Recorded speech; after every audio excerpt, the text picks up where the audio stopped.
사람들에게 공통점이 있습니다. 공통점이 뭐냐면 소원을 가지고 있다라고 하는 공통점이에요. 어떤 사람이든지 다 자신이 마음속에 소원하는 거가 있습니다. 그것은 복된 인생을 살고 싶다라고 하는 것인 줄 믿습니다. 여러분, 우리가 복된 인생을 살 수 있기를 축원합니다. 그런데 실제로 복된 인생을 사는 사람들이 많지 않다라고 하는 거예요. 마음에 그렇게 소원인데도 불구하고 잘 안 된다라고 하는 거예요. 왜 그럴까? 두 가지 이유가 있습니다. 하나는 복이 누구에게서 오는 줄 모른다라고 하는 것 때문이에요. 우리가 살면서 누가 돈을 많이 가졌는가 하는 걸 잘 모르잖아요. 그런 것처럼 이 복이 어디에서 오는 것인지 잘 모른다는 말이죠. 그렇기 때문에 우리가 복된 인생을 살고 싶어하는 그러한 소원이 있어도 그게 잘 안 된다는 것이죠.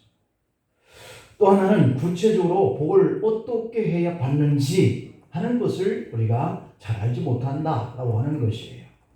세상 사람들이 복을 받겠다라고 하는 이런 방법들 중에 어떤 것들이 있느냐면요. 어떤 사람들은 점을 칩니다. 어떻게 하면 내가 내 소원을 이룰 수 있을까 해서 점을 치는 사람을 찾아가는 것이죠. 또 어떤 사람들은 나도 내 평생에 아버지의 부모의 어떤 돈을 많이 물려받을 수 있는 그런 재산도 없고 또 그렇게 태어난 내가 갑자기 뭘 해서 돈을 많이 벌 수 있는 환경도 안 되고 그러니까 찾는 것이 복권입니다. 복권. 로또 복권. 한탕 주의의 어떤 마음에서 나오는 것이죠.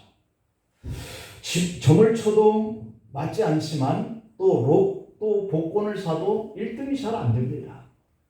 그런데도 그것에 목을 매는 이런 사람들이 있으니까 참 어리석다라고 할 수 있는데요.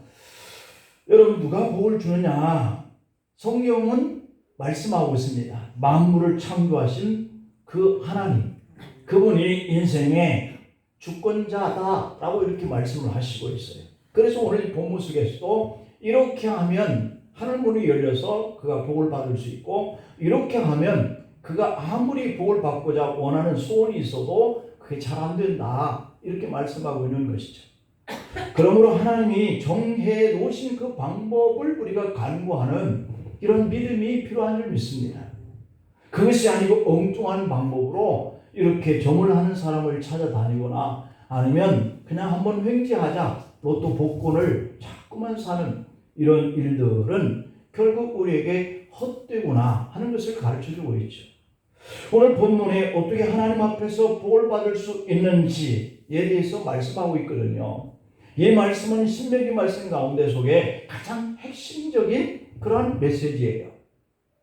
여기서 복을 받는 비결이 기록되어 있는데 그 첫째 보니까 하늘의 복가 열리는 사람이 복을 받을 수 있다라고 말씀합니다. 여러분에게도 하늘문이 열릴 수 있기를 축복합니다. 아멘. 이 하늘의 보고라고 하는 것은 하나님께서 예비해 주신 이 축복의 창고를 말합니다. 오늘 본문 12절을 들여다보면 여호와께서 너를 위하여 하늘의 아름다운 보고를 여시사라고 이렇게 기록되어 있습니다. 하나님의 인생에게 복을 주시는 하늘의 그 보고가 있다라고 하는 거예요. 자, 있으면 누군가가 그 보고를 통해서 복을 받을 수 있는 사람이 있다는 거잖아요.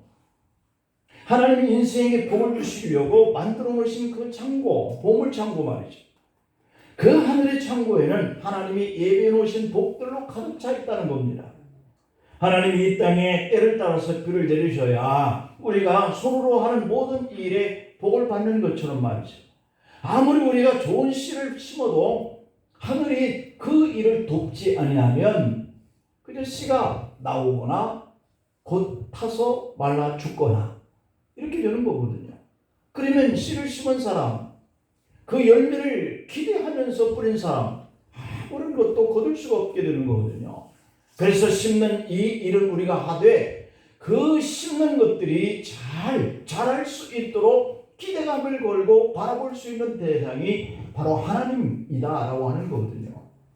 그래서 하나님이 이 땅에 때를 따라서 비를 내려주시는 이러한 사람이 복을 얻게 되는 거죠. 하나님이 복을 주셔야 우리는 꾸어질지라도 꾸지 아니할 것이요 라고 그렇게 되어 있거든요. 내가 손으로 하는 모든 것들 위에 하나님이 창문을 여서서 복을 주시면 임한다는 거예요. 그런데 전제 조건이 있어요. 하늘 보고가 열려야 라고 하는 거 말이죠. 이스라엘이 팔레스타인 지역은 비가 아주 적은 그러한 환경을 가지고 있어요. 그러므로 그들에게 이 비라고 하는 것은 아주 축복의 아주 통로인 거죠.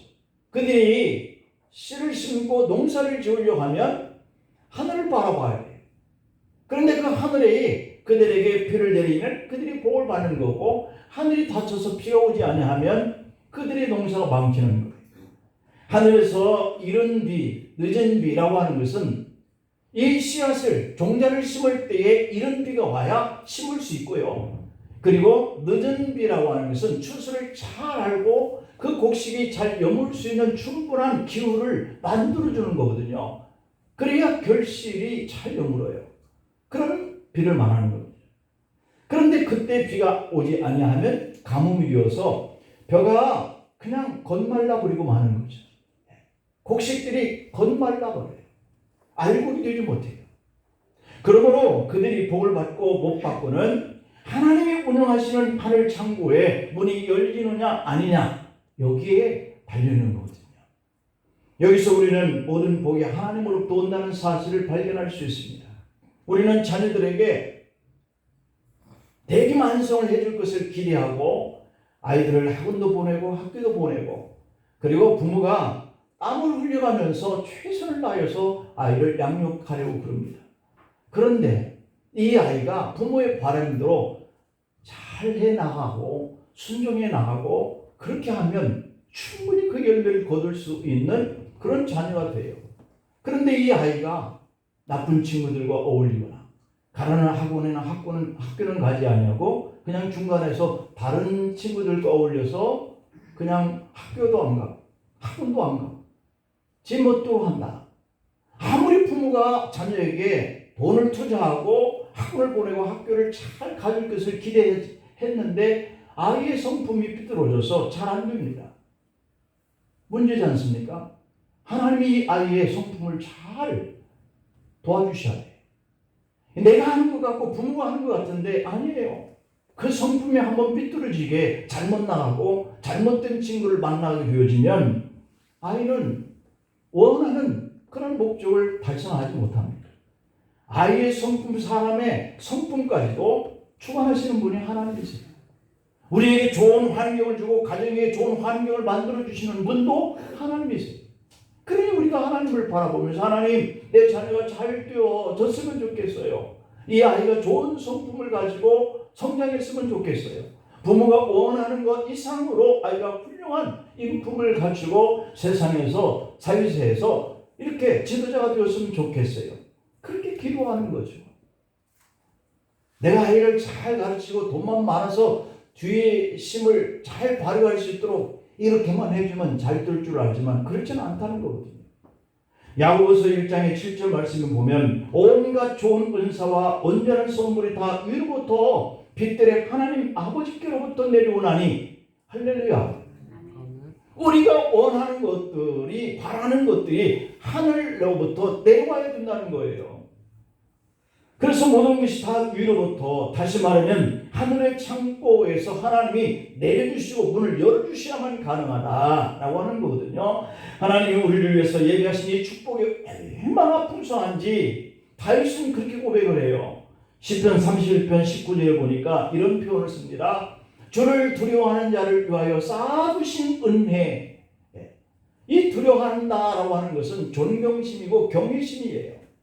하나님을 경외하고 하나님을 존경하는 자를 위해서 쌓아두신 하나님의 은혜가 있는데요. 그 춥게 피하는 자를 위하여 인생 앞에 베푸신 은혜가 어찌 그리 큰지요? 라고 되어 있어요. 그렇다 해서 다윗이 나쁜 짓을 안 했습니까?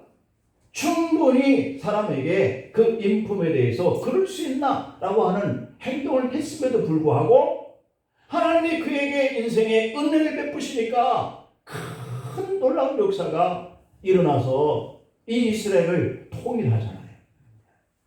그리고 대대에 걸쳐서 많은 백성들이 그렇게 풍요를 누리고 이웃 적들이 감히 침범하지 못하는 그런 국가를 만들어내잖아요. 이게 바로 하나님이 그에게 베푸신 은혜 때문이지 그가 한 행동대로만 했다면 이런 복을 어떻게 받을 수 있겠습니까? 그렇기 때문에 내가 하나님을 얼마나 경외하고 존경하고 두려워하는 마음을 가지고 하나님 그 하늘의 창고의 보물을 열어주세요 라고 하는 이 기대감을 하나님께 의지하고 사는지 이게 중요한 거거든요. 그래서 하늘 축복 창고에 인생에 주실 그 복이 풍성한데 주님을 다윗처럼 이렇게 경외하는 이런 마음을 가지고 얼마든지 내려주시는 이런 축복을 여러분과 우리의 후손들에게 그런 축복의 역사가 일어나기를 소망합니다. 두 번째는요, 복 받는 비결은 하늘 문은 열쇠가 있다는 겁니다. 네, 열쇠. 이 열쇠라고 하는 것은 어떠한 잠겨져 있는 그 문을 들어갈 수 있게 하는 아주 중요한 키죠. 내가 하나님의 그 보물 창고를 열게 하는 아주 중요한 믿음의 키라고 볼 수도 있는 거죠. 기도의 키라고 볼 수도 있는 거예요. 다윗처럼 하나님 앞에 큰 은혜를 받을 수 있는 그런 경외의 어떤 키라고 할 수도 있어요. 하늘 문을 여는 열쇠라고 하는 것은 하나님의 절대 주권을 인정한다는 거거든요. 하늘 창고에 우리 인생들이 늘 축복들이 가득한데 그 축복의 창고에 문이 있다라고 하는 겁니다. 그래서 하늘 축복의 창고의 문을 여는 열쇠, 이게 필요해요. 여러분들에게도 이 열쇠가 있는 줄 믿습니다. 다 있어요. 하나님이 믿음의 자녀로 부르시는 그 순간부터 이 키를 우리에게 주셨어요. 이 열쇠는 무엇을 의미하느냐면 하나님의 절대 주권을 의미하는데 이 권세로 하나님이 복을 줄 자에게 그 열쇠를 주신다는 거죠. 오늘 본문 12절 상반절을 보면 여호와께서 너를 위하여 하늘의 아름다운 복을 여시사, 하나님이 여러분들을 위하여서 그 복을 여시는 줄 믿습니다. 하나님의 그 권세로 복을 받을 자에게 하늘 문을 그냥 열어주시는 거예요. 이런 원리를 말라기서 3장 10절에서는 이런 표현을 씁니다. 만군의 여호와가 이르노라, 너희는 온전한 11조를 창고에 들여 나의 집에 양식이 있게 하고 그것으로 나를 시험해봐라, 이렇게 말씀합니다. 이 11조가 창고를 여는 키라고 하는 말씀이기도 하죠. 내가 하늘 문을 열고 너에게 복을 쌓을 곳이 없도록 붙지 아니하나 보라, 이 키라고 하는 거예요. 이 말씀은 11조에 관한 말씀이지만 일반적인 축복도 이와 같은 거예요. 하나님이 우리에게 복 주시는 방법을 말라기를 통해서 알려주고 계시거든요. 그래서 성경을 읽는 분들은 하나님께 복을 받고 내가 잘 되고 내 자손들이 잘 되게 하는 그 키가 무엇인가를 알아가는 거예요. 하나님이 하늘문을 열고 복을 주시는 분이심을 믿습니다. 이렇게 복을 내려주시는 하나님의 권세가 얼마나 절대적인지 계시록의 3장 7절 8절에서는 이렇게 말씀합니다. 빌라델피아 교회 사자에게 편지해라. 거룩하고 진실하사 다윗의 열쇠를 가지시니 곧 열면 닫을 사람이 없고 닫으면 열 사람이 없는 그분이 이렇게 말씀한다 라고 이렇게 되어 있습니다. 열기도 하고 닫기도 하시는 분이 하나님이시라는 것이죠. 이 축복의 문을 열어놓으면 닫을 자가 없고요. 그러니까 누군가에게 하나님이 잘 되게 하는 거예요. 형통하게 하는 거예요. 자손이 번창하고 잘 되게 하시는 거예요. 부럽죠. 그런데 그 일을 누가 방해할 수가 없다는 거예요. 그런데 누군가가 하나 망하게 하면 그 어떤 사람들이 계속 도와줘도요, 깨진 독에 물 붓기 형태예요. 망하려고 하는 사람에게 가까이 하지 말아야 되는 거죠. 왜? 내가 아무리 그와 함께 그것을 일으켜보려고 해도 안 돼요. 왜? 그가 망할 자이기 때문에. 하나님이 열 수가 없게 만드니까 사람이 할 수가 없어요. 그래서 잘 되는 자, 흥하는 자와 함께 할 수 있기를 바랍니다. 그래야 나에게도 그게 함께 더불어지는 거예요. 이 말씀은 주님의 축복과 저주의 절대 주권자라는 사실이거든요. 주님이 닫아버리시면 사람이 열 수가 없는 거예요. 사무엘상 2장의 6절 7절 말씀을 보면 이렇게 기록되어 있습니다. 여호와는 죽이기도 하시고 살리기도 하시고 스월 지옥에 내리기도 하시고 거기서 올리기도 하십니다. 하나님이 하신다는 거예요. 여호와는 가난하게도 하시고 부하게도 하시고 낮추기도 하시고 높이기도 하십니다. 여러분 부하게 되고 높여지기를 간절히 소망하십시오. 그 주권자가 우리가 믿는 아버지 하나님이라는 거잖아요. 우리의 인생 만사, 세상 만사가 다 하나님 손 안에서 이루어지고 있는 거예요. 그러니 하나님을 가깝게 해야죠. 할렐루야. 교회를 가깝게 해요. 왜 이렇게 하는데 짜증나 죽겠어 라고 하시지 말고 그때마다 주님 앞에 나오세요. 우리 교회가 8월 달에 침수를 당해서 정말 보기에 안타깝고 마음에 속상해서 어떻게 할 바를 알지 못했는데 그 위기가 우리를 망하게 하는 건 줄 알았더니 우리 교회를 더 좋게 하시려고 하시는 방법이었습니다. 화요일 날부터 교회 지붕 개량을 시작합니다. 할렐루야. 좋은 현상이에요. 바닥도 울퉁불퉁해가지고 바닥 한번 어떻게 해야 되겠다 생각했는데 다 새롭게 깔게 해주셨어요. 얼마나 감사한지. 우리 교회 재정이 열악해서 감당할 수 없는 이 일들을 그런 어려움과 고난과 시련을 통해서 바꿔주시더라고요. 그러니 여러분 지금 당면하고 있는 이 시련과 고난이 여러분들을 망하게 하시려고 하는 것도 있지만 바꿔주시고 축복을 통해서 하나님이 이렇게 하시는 분이야 하는 것을 우리에게 축복하시기 위해서 하시는 일도 있다라고 하는 사실입니다. 그러니 지금 시련과 어려움이 있다면 그래 하나님이 나에게 창문을 확 닫아가지고 나를 저주하시는 거야 이렇게 생각하지 않기를 바랍니다. 그것이 변화가 된다는 얘기예요. 하나님을 경외하는 자, 하나님을 찾는 자, 하나님을 신뢰하고 충성하는 자 이게는 이렇게 하시는 거예요. 만약에 하늘 창고의 문이 닫히면 어떻게 될까요? 오늘 읽지는 않았지만 23절 24절을 한번 볼까요? 네 머리 위에 하늘은 놋이 되고 네 아래의 땅은 철이 된다. 이것은 무슨 표현이에요? 내가 어떻게 해볼 수가 없다고 하는 그런 표현을 아주 놋과 철로 표현을 했어요. 여호와께서 비 대신 티끌과 모래를 이 땅에 내리니 그들이 하늘에서 내 위에 내려 마침내 너를 멸하리라고 하는 이런 일들이 또 있는 거예요. 하늘문이 닫힌다는 표현은 단단한 놋으로 막힌다는 것과 비를 내리지 않는다는 것을 비유합니다. 땅이 철인다고 하는 것은 비가 내리지 않아서 심이 가뭄으로 땅이 단단해지고 농사를 지을 수 없게 된다는 뜻이죠. 결국 모든 축복이 닫히고 오히려 화가 임한다는 거죠. 이런 내용에 구체적으로 신명기 28장의 전체가 기록되어 있습니다. 그래서 신명기 28장 1절부터 14절에서는 축복이 쭉 기록되어 있고 그리고 15절부터 68절에는 화가 쭉 기록되어 있습니다. 이 열수의 주인이 바로 하나님이신 줄 믿습니다. 화에 관한 경고의 말씀이 축복에 비해서 4배 정도가 많더라고요. 이 축복은 짧게 썼는데 이 저주는 굉장히 길게 했어요. 왜 그럴까요? 우리가 자녀들에게 너 이렇게 하면 복된다. 너 이렇게 하면 잘 된다. 너 이렇게 하면 출세한다. 너 이렇게 하면 돈 많이 번다. 이런 얘기는 작게 합니다. 너 그런 친구들 만나서 너 그렇게 지금 생활 태도를 바꾸지 아니하면 너희는서 그렇게 했다가는 뭐 이렇게 그 잔소리 애가 들으면 짜증날 그러한 이야기들을 더 훨씬 많이 하거든요. 그 심정이 하나님의 심정이에요. 우리가 어떻게 수준이 복을 받고 하나님 안에서 그렇게 형통한 삶을 살기를 원하시는데 그렇게 못하니까 하나님은 이렇게 장황하게 너 그러다가는 이렇게 멸망당할 거야 하는 말씀을 길게 하시는 거예요. 본래 하나님은 인간에게 복 주시기를 기뻐하시는 분입니다. 그러나 복을 받는다고 하는 것은 인간의 선택할 탓이라는 거예요. 그러니 얼마나 우리에게 자유의지를 많이 주셨어요.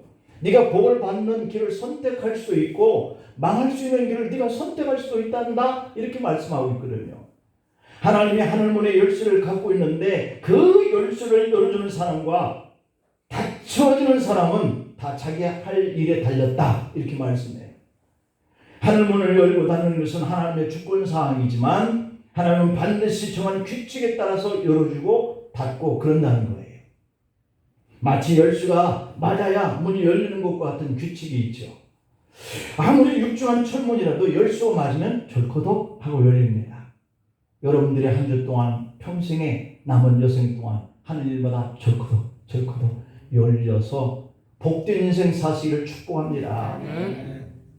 자, 그러면 마지막 창고문이 열리는 이 축복의 비결이 뭐냐?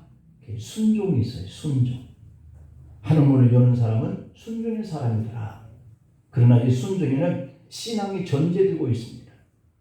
신앙이 없으면 사실 순종할 수도 없거든요. 순종은 믿음의 결과이기도 해요. 다시 말하면 순종은 믿음의 생활을 통해서 나타나는 자기 자신의 신앙 고백인 거예요. 순종의 믿음은 하나님과의 올바른 관계를 가지고 있는 사람에게서 나타나요. 내가 하나님과의 관계가 좋은데 하나님의 말씀을 따라서 순종하지 아니할 리가 있겠습니까? 그러니 그 관계가 바르게 됐다는 겁니다. 본래 하나님과 인간은 소통하는 관계였잖아요. 그래서 사람을 세워서 내가 이렇게 말하는 말을 이 백성들에게 전하라. 소통의 관계가 있었어요. 그 중간에 중보자들이 있었죠. 그런데 그 관계가 불순종으로 어그러져 버렸습니다. 하나님과의 관계가 어그러지니까 원수 관계가 돼요. 이것을 쉽게 말하면 하나님 인생에게 하늘문을 닫았다. 그래서 고통이 우리에게 임한 거예요. 아담과 하와를 에덴에서 축복하시고 땀 흘리고 수고를 해도 넉넉하게 살지 못하는 세상으로 추방줍니다. 하나님은 축복의 에덴문을 닫으셔요. 그리고 다시 열 수 없도록 화염금을 든 천사들로 하여금 들어올 수 없도록 지켜라 명령하셨어요. 그래서 이 죄인된 우리가 하늘문을 열고 복을 받을 수가 없게 만드신 거예요. 창세기 3장 24절에 보면 이같이 하나님이 그 사람들을 쫓아내시고 에덴 동쪽에 그룹들과 두루도는 불칼을 두어서 생명나무의 길을 지키시냐. 사는 길을 지켜. 하나님과 사람이 불통하게 된 이 문제를 해결하시고 우리를 구원하시고 다시 생명나무의 길을 열기 위해서 누가 오셨나요? 예수님이 오신 거잖아요. 그래서 우리는 예수님을 믿어야 생명의 길이 다시 열려지고 하나님의 천국의 보물이 열려지고 축복된 인생의 삶을 사는 줄 믿습니다. 로마서 5장 10절에 보면 곧 우리가 원수 되었을 때 그 아들의 죽으심으로 말미암아 하나님과 화목되었은즉 이라고 되어 있습니다. 하나님과 화목이 되면 하늘문이 열리는 줄 믿습니다. 그런데 기본 관계가 형성되었다 할지라도 순간순간 지속적으로 원활한 그 관계 소통을 유지하지 않으면 언제든지 그것으로 인해서 다시 문이 닫혀요. 한번 열려진 그 문을 계속 드나들지 아니하면 녹슬어 버리는 것처럼 계속 드나들어야 문이 길이 잘 나서 잘 열립니다. 신명기 28장의 1절 2절에 보니까 네가 네 하나님 여호와의 말씀을 삼가 듣고 내가 오늘 네게 명령하는 이 모든 명령을 지켜 행하면 네 하나님 여호와께서 너를 세계 모든 민족 위에 뛰어나게 할 것이다. 네 하나님 여호와의 말씀을 청종하면 모든 복이 네게 임하여 네게 이루는다 라고 말씀합니다. 이 복이 임할 수 있기를 바랍니다. 흔히 사람들은 복을 따라가는 것이 아니라 복이 와서 붙어야 한다 하는 말들을 하잖아요. 이 말씀이 딱이에요. 우리가 하나님 말씀을 청종하면 복이 와서 자꾸 따라와요. 그런데 따라오는 그 복이란 하나님이 그들에게 하늘 창고를 열어주실 때 가능한 거죠. 그래서 모세는 그 하나님의 축복을 받는 백성이 되게 하시려고 하나님의 말씀에 순종하라 명령을 했습니다.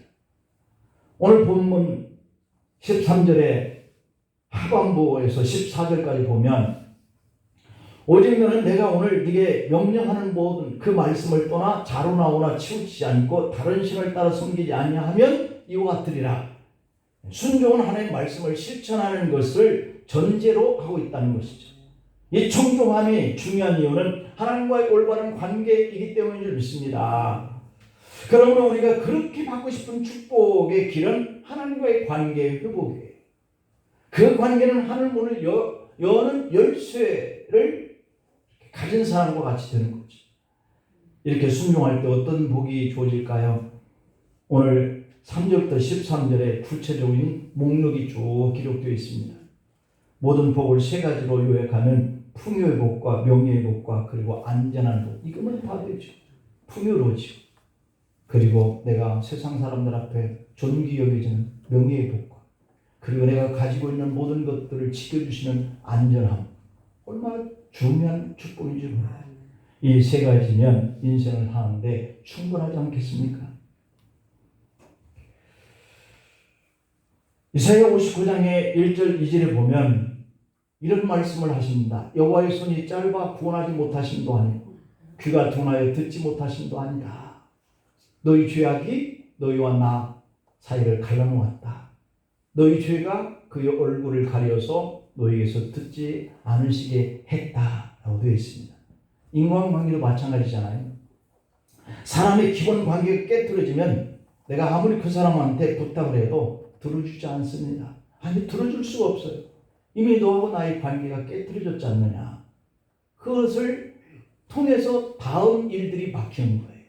그렇잖아요. 그래서 사람의 관계는 신뢰를 쌓아야 다음에도 어려움이 오면 저분은 신뢰할 수 있는 분이야 하고 또 부탁을 들어주는 거예요. 그런데 하나님의 관계는 안 그렇게 했어요. 마찬가지예요. 내가 하나님의 관계에 불순종하고 계속 살아왔는데 어려움이 왔어. 길이 막혔어. 주님 앞에 나가서 구하는데 쉽게 열리겠습니까? 그래서 3일, 일주일, 40일, 100일 붙들고 들어지면서 기도를 합니다. 그래야 열려요. 그것을 보시고 긍휼히 여기시고 하나님과 사람의 관계가 그런 거예요. 내가 어려움이 올 때 하나님 왜 이런 어려움이 왔죠? 그러면 금방 해결해 줄 수 있는 관계가 있고 계속해서 그냥 수일 동안을 간구해야만 되는 이런 상태도 있어요. 하나님과 좋은 관계를 유지해서 하나님이 쉽게 기도에 응답해 주기를 소망합니다. 주님 앞에 순종하면 그렇게 된다는 거예요. 여러분, 열왕기하 5장 9절 10절 말씀 보니까 나아만이 말들과 병거들을 거느리고 엘리사의 집 문에 서니 엘리사가 사자를 그에게 보내 너는 가서 요단강의 몸을 7번 씻어라. 네 살이 회복되리라 깨끗해지리라 했습니다. 아람 장군은 나병에 걸려서 절망 중에 엘리사의 소문을 듣고 이스라엘로 찾아옵니다. 에프라임 천리 먼 곳에 찾아왔는데 엘리사는 그에게 얼굴 한번 내비치지 않습니다. 그리고 사환을 시켜서 요단강에 가서 7번 몸을 씻어라고 명령합니다. 그 말을 듣고 아람 장군은 화가 났습니다.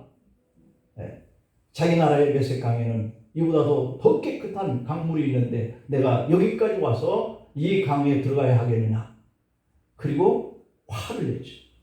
그러나 다행히 지혜로운 신하들의 권유로 요단강에서 몸을 씻기 시작합니다. 열왕기하 5장 14절에 보니까 나아만이 이에 내려가서 하나님의 사람의 말대로 요단강에 1번, 2번, 3번, 4번, 7번까지 몸을 잠그니 그의 살이 어린아이같이 회복되어 깨끗하게 되었더라. 아멘. 이게 규칙입니다. 내가 하나님 말씀에 순종하면 나의 어려운 문제도 해결된다는 거예요. 아멘. 순종과 불순종이 하늘 문을 열고 닫기도 하는데 두 가지 케이스가 있습니다. 어느 신학생이 미국으로 유학을 떠났습니다. 가족을 데리고 갔는데 경제적으로 너무 힘이 듭니다. 생각했던 것보다 학비도 비싸고 생활비도 많이 듭니다. 궁지 끝에 하나님께 이렇게 기도합니다. 하나님, 제가 1년만 일해서 돈을 번 다음에 내년에 또 공부를 시작하겠습니다. 사실은 기도가 아니라 일방적인 통보였죠. 그리고 친지들에게 돈을 빌려서 작은 햄버거 가게 하나를 냅니다. 그런데 전 주인이 브리핑을 해주면서 평일보다는 특히 주일에 장사가 더 잘 되는 곳이다 라고 말을 합니다. 고민은 됐지만 기왕에 1년 동안 돈 벌기 위해서 나선 것인데 주일 새벽 기도에만 참석하고 가게를 열기로 결심합니다. 출석하는 교회에서 목사님도 그를 안타깝게 위해서 교인들에게 많이 좀 팔아주라고 광고까지 해줍니다. 본인도 열심히 하느라고 일했습니다. 그로부터 1년 후 결과가 어떻게 됐을까요? 쫄딱 다 망하고 맙니다. 친지에게 빌린 빚만 남게 됩니다. 할머니 다칩니다. 사람이 아무리 이렇게 해서 번 다음에 내년에 이렇게 공부하리라 그 계획을 자신이 하나님께 묻지 않고 내린 그 결과가 그렇게 된 거예요. 여러분, 인간적으로 최악의 조건이지 않습니까? 사람의 결심과 각오가 아니라 하나님이 하는 문을 열어주셔야 불가능이 가능하게 된다라고 하는 사실을 우리에게 가르쳐주고 있는 간증이에요. 사람들은 이 땅에서도 복 받기를 소원해요. 그러나 하나님이 그 복을 받는 방법을 가르쳐주세요. 그 방법대로 순종하여 가면 그가 복을 받는데 인간적인 생각과 계획대로 해보면 더 잘 될 것으로 생각했는데 나중에 그 결과를 결산해 보니까 오히려 처음만도 못한 거가 되는 경우가 많아요. 하나님께 복을 받는 하나님의 법칙은 주의를 구별했어야 돼요. 그가 하나님의 종으로 신학을 공부한다면 더더구나 더 그랬어야 맞죠. 그런데 주일날까지 장사를 하면 돈을 많이 벌겠다라고 생각하는 것 여기에 착안하여서 했는데 결과는 망했어요. 하나님과의 관계가 좋아야 하늘 창구가 열리는 줄 믿습니다. 하나님 말씀을 붙잡고 순종하는 사람에게 여러분들이 소원하는 이 축복의 결과가 좋게 나타나는 줄 믿으시기를 축원합니다. 기도하십니다. 하나님 아버지 감사합니다. 하나님과의 바른 관계를 가지고 주님이 말씀하신 그 말씀대로 순종하면서 내 남아있는 이 인생의 삶을 살아갈 때 혹시라도 시련과 고난 앞에서도 하나님이 그 천국의 창고의 복을 여는 열쇠를 주게 하셔서 그에게 나중에가 더 복을 받는 인생으로 역사해 주시는 주님이심을 믿고 이 한 주간 시작하고 또 남은 인생을 주님과 더불어서 살아가기를 결단을 우리 성도들의 삶의 자리에 소원하는 축복의 통로가 활짝 열리게 하여 주옵소서. 이 복을 받았다고 간증하며 살아가는 그 후손들이 되게 하여 주시옵소서. 예수님의 이름으로 기도하옵나이다. 아멘.